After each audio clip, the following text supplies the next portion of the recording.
Hello and welcome to another edition of Scale JDM Reviews. And on today's episode you can see that we have the Aoshima Luxy Celsior UCF21. It's part of the Luxy range, which means it has that really funky suspension that everybody loves. And what I mean by that is it has it's not a traditional chassis that you get on an Aoshima kit.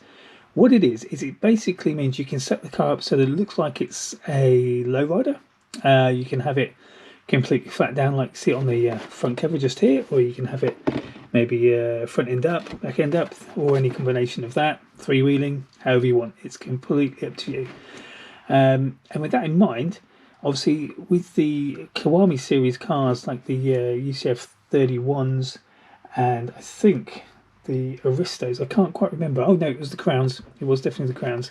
And the Majestas, they had an adjustable suspension with springs and screws. This is literally just a clip together suspension.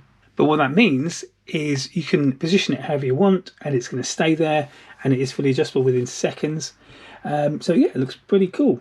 Now this actual kit isn't going to be one I'm fortunate enough to build myself. I still have, if you have watched the previous reviews, I still have the Luxy Aristo, which has the same suspension, and I'll be looking forward to building that pretty soon. This car is going across the pond over to the States to my friend, my main man, Tally, and he is going to be the lucky recipient of this. He's a big fan of the Celsiors and the LS400s, and he's got quite a few in his collection already, so enjoy it, man.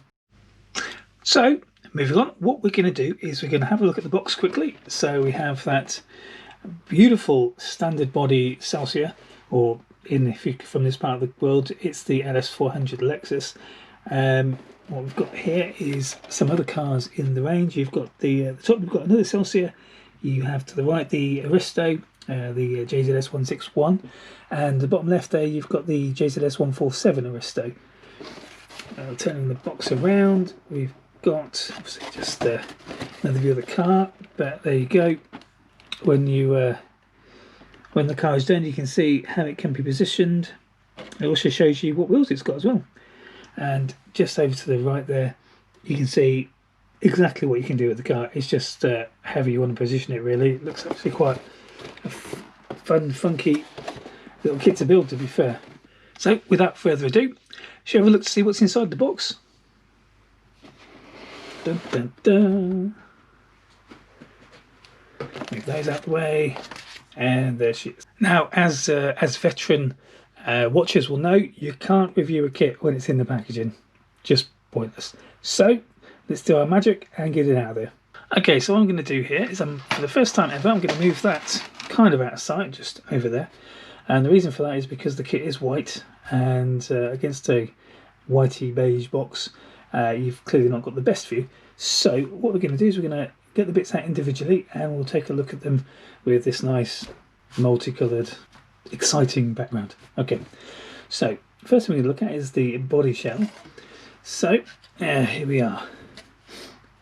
It's typical Aoshima standard, beautifully moulded.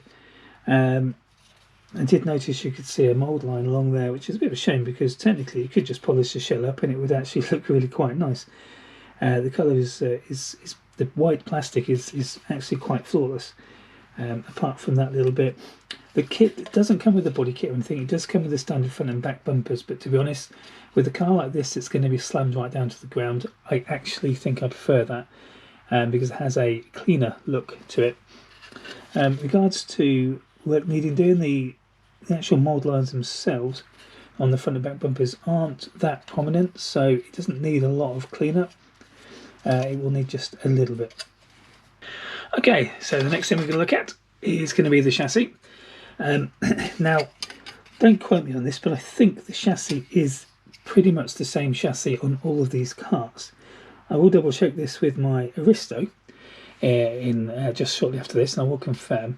But this is probably the reason why I have these two bits here, because these are the front and back parts of the car, and obviously if you change those, you can make the chassis fit any body shell, technically, that has the right fittings. But you can see how different the actual joins are, where the suspension and everything goes. I mean, on the front it's not too noticeable, but you can see like a higher riser bar there where the top of the suspension struts are going to go. compared to obviously the normal kits, which all this would probably be part of a separate piece of the kit, but it is kind of molded in. But that is purely just to make the suspension work with the least amount of complexity, I guess, which obviously does the job. Okay, on to the next sprue. We have the suspension and the steering. I do notice immediately there are two parts missing just there. Tally, I will find them, mate. They were here when I looked at the kits earlier. They've obviously just flung off as I was taking them out of the bag, so my apologies. They will be in the kit when you get it. And speaking of the white parts on a light background, we've got a dark part and a dark background. Fantastic. So yeah, you can see how it works. It's basically just a pivot system with the suspension. So you've got the pivot point just there, would go into these two little brackets, and that will give it that sort of motion, and then the pivot itself here would then give that the kind of up and down motion as well. So you have the up and down, and you have the flexible of the wheel, the actual wheel movement as well. It's quite an ingenious design when you look at the instructions. It's very simple and it works. It's obviously not one you'd want to display the underneath of. If you were going to put it on a in a car show or anything, you wouldn't want a chrome bottom underneath it, because the detail on the bottom isn't that great because of this type of suspension. However, when it's on display curbside, it will look pretty awesome. Okay, so next we have the bodywork and we have the exhaust systems. So first of all, we have the original front subframe. I will check the instructions, but I don't think we actually use this part in the kit. It must be part of the standard Aoshima kit, along with the exhaust parts as well. But we have some, this is obviously a midsection of the exhaust, and this is the two rears just here.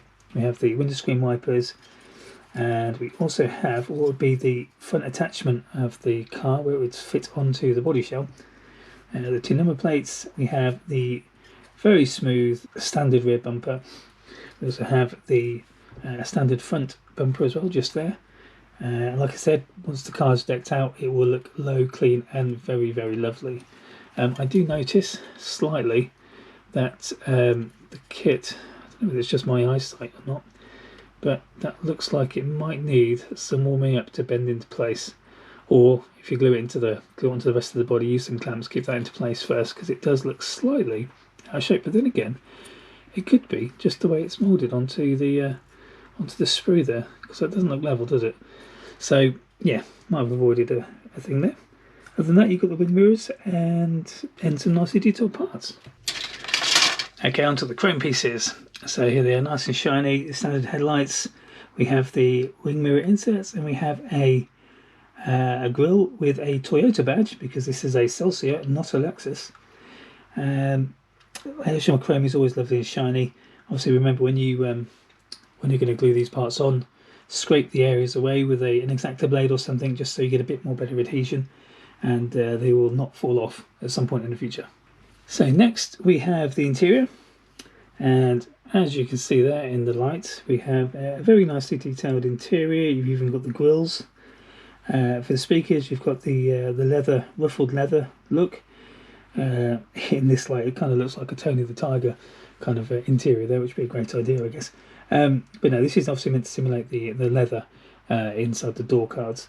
And we have the steering wheel, the steering column, the automatic gearbox lever. You have the centre rear view mirror, and the back of the front seats just there. Okay, moving on to the main part of the interior. Again, we have the kind of loose leather look on the seats there, which does look really good. And obviously, once the interior is painted up, it does stand out. And the seats are really nicely detailed, to be fair. You have the centre console with the sensor kind of glove box area, and you have a nicely detailed front console. And of course, being a Celsior, this is a right-hand drive car with a nicely detailed console there. Obviously, paint and things like that will bring this interior out and make it pop. Okay, next we have the glass sprue. So we have the one-piece window, and the sprue is cracked here a little bit. One-piece window, very easy to blacken out the shaded off bits, because they are very, you can see where you need to paint and where you don't, which is quite nice. You have the clear rear lights and the clear front lights with the side indicators and the bumper fogs / indicators, just down there. But wait, there's more. What we have here is a second sprue. Now this, as you can see, is actually broken in exactly the same place. Look at that. This is a green tinted sprue. Now, if you imagine, I wouldn't imagine many people would use the green lights, for example. But if you did the car, say black, for example, and put this screen in instead of the normal one, but kept everything else as it was, it would look absolutely awesome. And I do say that with full confidence. However, Tali is going to get this car. He's going to build it however he wants it. I just hope he sends me a picture when it's done. So next up we have these ultra low profile tyres. These are going to be 20-inch, I'm guessing. They do come with the poly caps. I'm not going to take these out of the packet because two parts have already gone flying, and I have to go and find them. I don't want to really be searching my floor for these bits as well. But they are very nicely detailed tyres as per Aoshima standard, and they perfectly suit these lovely wheels just here. Now, I'm not a massive fan of bigger wheels like this. I'm more of a spokes type of fan myself, but these are actually really nice. They've got a bit of dish on them, and these are made by Carlson themselves. Obviously, once the tyres are on and it's all in place, they will look pretty damn sick. Let's give you a close up if you can see that without it going blurry. They're done in a more polished finish than the chrome. They would look nice in chrome, even if you were to shave off this outer lip and use the chrome lips off another kit, for example. You could obviously make them wider, more deep dish, and look absolutely amazing once they're on the car. So now we go to the decals, which you'll have on screen right now. So you can see we have the standard Celsior plates. You've got the Celsior dashboard, badges, Toyota badges, because this is a Toyota, not a Lexus. You have numerous Carlson stickers, and you also have one at the very bottom that says the Czech Shop Luxury and Sport, which of course is on the box itself. You can see on the front window. The decals are nicely detailed. These are actually in really good condition because I've had this kit for a couple of years. And so once you've obviously got the centre caps there for the wheels as well, and the navigation pane. So once they get on the car, they will look awesome. Has anybody ever told you that I like the word awesome? I tend to say it quite a lot, don't I? So here we are, the instructions for the Luxy Celsior UFC 21. Okay, so we have the car. There you go. So that's it with its normal height suspension, obviously placement of the decals, and also at the top there, the paint colours for Mr. Colour, and I would try and translate that, but there's absolutely no chance. Sorry guys.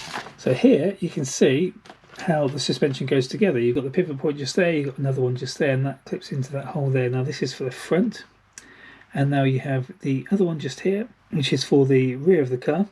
As you can see, these ones are just here, and you've got the new alternate subframe and the steering, and obviously the attachment bar that will go on this chassis for the Celsior.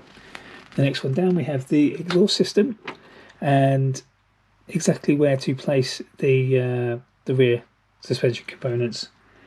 And like I said, the underneath of the car isn't massively detailed because of the way the suspension works, but that's no great loss, to be honest, because as a static model, as I said before, it will look amazing.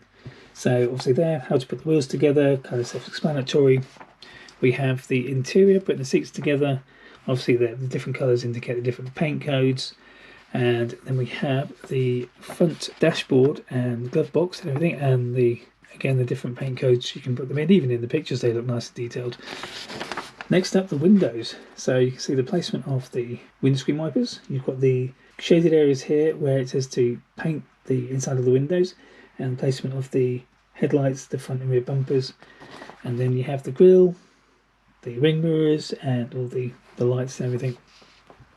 And then on to the backlights with specific colouring for the backlights. Obviously, if you're going to use the clear ones, they might not come out looking so good on the green ones. So next up we have just assembly of the body to the chassis, and then the interior to the chassis, and then the body to the rest of the chassis, and then it tells you how to use the suspension, which is quite ingenious really. It shows that you can have camber or strip wheels, you can have the suspension up and down, however you like. The world is your oyster when it comes to this car and the way it looks. On the back we have all the parts that you do and don't need, like we saw Even this is telling you to use maybe the window screen, but don't use the lights. Of course, they use the same molds to make both colours, but they just changed the plastic that went inside them. So unless you're completely crazy, you want to use the green parts, knock yourself out. Not what I would do personally. Also, like I said down here, the original sump, which was on the original kit with the other suspension, we don't need it. Every other part in this car though is needed, and so you won't have too many spares, unfortunately.